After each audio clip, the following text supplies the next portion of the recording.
What up, people? If you didn't know, Nintendo is shutting down access to the eShop for 3DS games on March 27. What that means is, after that day, you will not be able to buy any 3DS games digitally directly from Nintendo.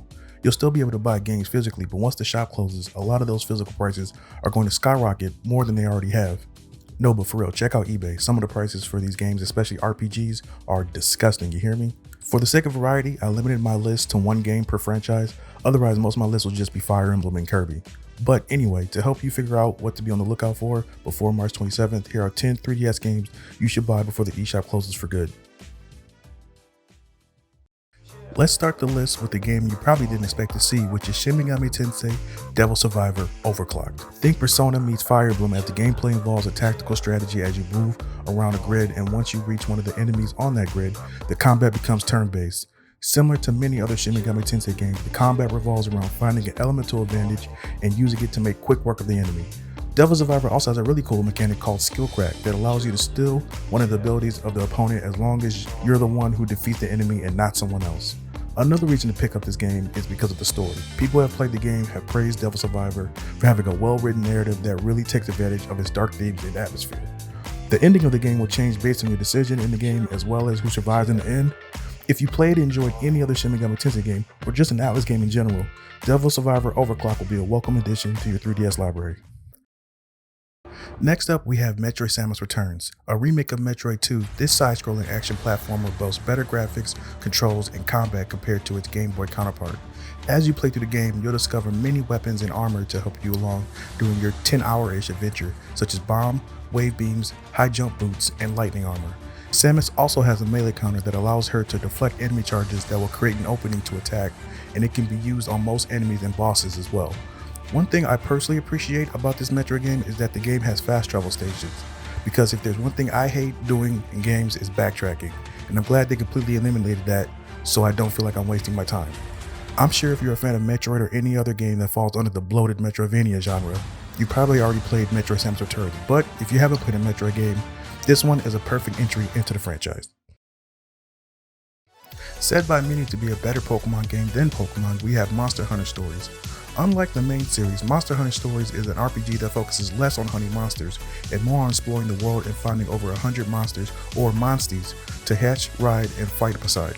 In order to hatch these eggs, you first have to hunt them down, which you do by sneaking into monsters' caves and stealing the egg from their nest. Once you retrieve the egg, you'll take it back to town and hatch it there. One of the most interesting features in this game is that you can sacrifice duplicate monsters and pass their abilities onto one of your other monsters. I really like this feature because it makes getting a duplicate monster not feel as annoying as it normally would. Also, you can give your monster other elemental moves. It will slightly change their appearance, kind of like having a shiny Pokemon. The combat in the game is turn-based with a rock, paper, scissors style similar to what Fire Emblem has with speed, power, and technique.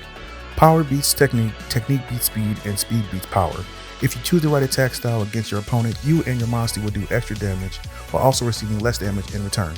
Similar to Pokemon, you can have up to 6 party members at a time that you can switch in and out throughout battle encounters. Even though a sequel to this game came out on the Nintendo Switch, I would still recommend playing this game first so you can see just how far the spin-off series has come along. You know we can't have a Nintendo list without a Zelda game, right? So next we have The Legend of Zelda: A Link Between Worlds. Released in 2013, A Link Between Worlds was made specifically for the 3DS and is an indirect sequel to A Link to the Past, which is the same version of Hyrule but with new characters, enemies, and gameplay elements. Similar to previous Zelda games, A Link Between Worlds uses its popular 2D top-down gameplay, and in the beginning keeps the same format of giving Link his classic sword and shield combo. The most notable game mechanic to Link Between Worlds is known as wall merging, which is Link being able to merge into walls while having the appearance of a hieroglyphic sketch. The ability can be used to cling to and move along walls, fit through crevices, and also access the other dimension known as Lorule. Many fans put this game up as one of, if not their favorite Zelda game of the series. It has been heavily praised for its exceptional dungeon designs, music, and story as well. Me having this lower on my list shouldn't be an indicator of this quality of the game at all. I'm personally not a huge Zelda fan, but this is definitely a 3DS game you can't afford to miss. Next up on the list we have Dragon Quest VIII. In the game, you're playing as Hero, who is trying to find the evil jester known as Dual Magus, who has stolen a scepter from Chodane Castle, and after doing so turns all the people of Chodane into statues, and also the king and princess into a toad and horse respectively. The Hero, a guardsman of Chodane, is the only resident to remain uncursed. Accompanying the cursed king and princess, he hunts Dual Magus in hopes of restoring Chodane to its former glory. Dragon Quest is the grandfather of turn-based JRPGs, and that is in full effect here with Journey of the Cursed King, as it brings that classic gameplay back and adds some amazing music and memorable characters. For some of you who may have played Dragon Quest XI, a fun fact is that Dragon Quest VIII was the first game to let you see the monsters as you're exploring. Also, if I'm not mistaken, I believe it's the first Dragon Quest game to have in-game photo mode as well, which is another feature I used in 11. While those features are amazing, it doesn't stop there. Compared to the PS2 version of the game, there was even more content and quality of life features added, such as 2 new playable characters, the option to speed up battles, new weapons and items, extra cutscenes and storylines, and an alternate ending and post-game content. Many fans say that Journey of the Cursed King is a great entry point into the series, so if you haven't played a Dragon Quest game before, Dragon Quest VIII is the best place to start. Sticking with JRPGs, we have Bravely Default. If you played Octopath Traveler, that game was kind of like a spiritual successor to this. Similar to Octopath, Bravely Default uses a point system that they call Brave Points, or BP for short, and which characters use to get extra turns during a battle. If a character skips a turn, they gain a point, and when they hit the Brave option, they can use some or all of those points. Deciding when and when not to use your points adds a lot of strategy to even the most mundane of fights. The other popular mechanic in Bravely Default is the job system. There are over 24 jobs, and the jobs are how your party members learn new moves. The longer a character stays in a job, the more job levels they gain while battling in that role, which lets them learn that job's more powerful abilities. You can also mix and match moves by learning skills from one job and then switch to a different role while still having access to the abilities you've already learned. This virtually makes it so you have an endless amount of move combinations you can create for your party members. The 3DS has a very long list when it comes to great RPGs, and Bravely Default is up there among the top of that list. Next on the list, we have Pokemon Ultra Sun and Moon. Taking place in the Alola region, for this installment into the franchise, you're ditching the snowy mountains and forests and instead enjoying the sun with beaches and palm trees. With over 100 plus Pokemon available to collect, there's going to be plenty for you to do after you choose your first little monster. Game Freak decided to switch up the formula this gen by replacing traditional gym battles with island challenges where you participate in various trials in order to be able to challenge the trial captain. At first, I was a little annoyed they did away with the gym battles, but I can't be too bad at Game Freak trying something new. If you played any Pokemon game before, you know that every game has to have a gimmick, and Ultra Sun and Moon is no different as it has what's known as Z moves. They're basically giant finishing moves one of your Pokemon can use once per battle. It's pretty fun how over the top the Z moves can be, even if they do start to feel a little repetitive later on in your playthrough. Overall, is this the best Pokemon game out there? No. But you'll be hard pressed to find a Pokemon game more fun than Ultra Sun and Moon. At number 3, we have everyone's favorite pink puffball with Kirby Triple Deluxe. With Triple Deluxe, there's no kart racing or turning into some yarn, just a straightforward Kirby game, which I appreciate. I do like Kirby Air Ride though. As usual, while playing through levels, there will be collectibles to find such as keychains that will have various Kirby sprites attached, and also sunstones. While keychains are fun to collect, sunstones are actually very important to find because you'll need a certain amount in order to challenge the boss and move on to the next world.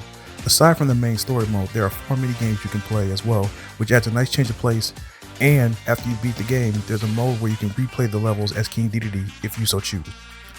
One of my favorite things about Triple Deluxe is just how much it takes advantage of the 3DS hardware. For example, if Kirby sees and uses a 3D Warp Star, it'll be able to move from the foreground into the background and vice versa.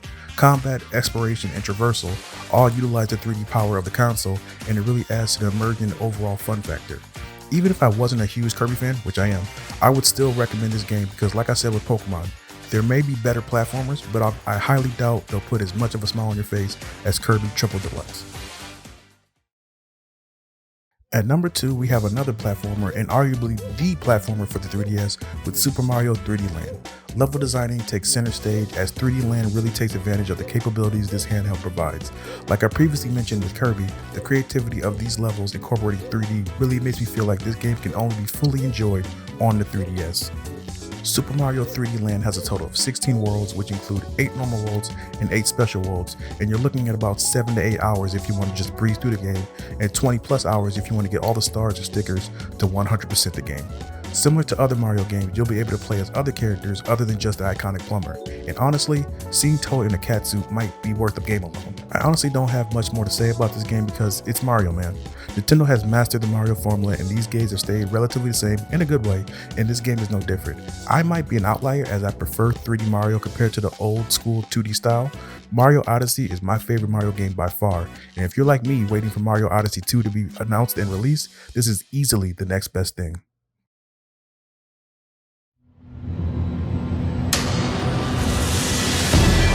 Last on the list, we have a game that saved an entire franchise from dying in Fire Emblem Awakening. Awakening is a strategy RPG and is the 13th game in the Fire Emblem series. If you know nothing about Fire Emblem, the major game mechanic that separates it from other standard SRPGs is that if a character dies during combat, they're dead for good, and you have to replace them with other units. This adds to the severity of each chapter battle, as you have to make sure that you look at each of your unit's strengths and weaknesses to put them in the best position to survive. The weapon triangle combat system helps find advantages as swords beat axes, axes beat lances, and lances beat swords. That plus pair-ups, which allows you to momentarily combine two units together for a stat boost, can give you just the competitive edge you need to make it to the end of a tough fight. I believe this was the first Fire Emblem title to feature classic and casual mode, so it'll be great for beginners because you can choose casual mode, and even if your units do fall during battle, they'll reappear once you complete the chapter. My personal favorite aspect of Fire Emblem has always been the support system, and that's no different with Awakening. To give a brief explanation, support conversations occur when two units continue to fight alongside each other during combat, which leads to a short conversation between the two that can be viewed in between chapter battles. The level of support is ranked by letters C through A and S in the case of supports involving the main character and a unit of the opposite gender. The higher the support grade between the two, the higher the boost in stats will be during pairs, which is a nice added feature for strategy. Speaking of support conversations, one of the features people like about Awakening is the things you can do on the social side, such as marriage. If you get support between two characters high enough, they'll get married and have a child that you recruit to join your long list of units. You're probably wondering how that makes any lick of sense. And honestly, I don't know, but it's fun and I like it, so shut up. I'm a huge Fire Emblem fan, and I go back and forth between whether this or the recent Fire Emblem Engage game is a better way to get into the series. And I think I will still go with Awakening.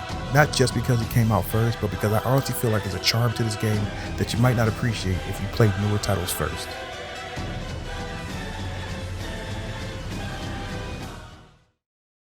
That's all I got for you today. There are plenty of other 3DS games you can pick up before the end of March, and these are just the ones that I feel you'll regret missing out on the most. But let me know in the comments, what are your favorite games on the 3DS? What other games should Nintendo fans pick up? And as always, don't forget to like and subscribe to keep up with the channel. Later.